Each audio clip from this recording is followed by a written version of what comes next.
Birthday भाऊ आहे का तुमचा? मला काही उंजच नाही बघा. काहीतरी केलंय का मी? काहीतरी केलंय का? सिमेंट तरी घेतलं होतं हातात मध्ये कालवून सगळं तोंडाला. काय केलं परत धुतलं काय? पुसलं का? काय उरसात लावलं सगळं सिमेंटच तोंडाला. घाई गडबड करायला लागले ते मग काय? आणि उगाच त्या पंख्या बरं बसल्या त्या घासते बाथरूमचं हां. तर चला आता घेतलंय सगळं ताट वगैरे सगळी तयारी घ्यायची. आता निघालो बर्थडेच्या ठिकाणी असं म्हणत होते. सगळे आहे तिथे गेल्यानंतर ना तुम्हाला हां इथं एक परी तयार आहे बघा. ही लपून आहे.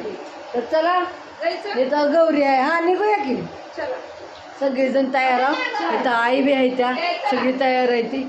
आणि मी बी तयार आहे अशी थोडी. आणि मी पण आहे थोडी. चला मग आता जातो आम्ही बर्थडे सेलिब्रेशन करायला.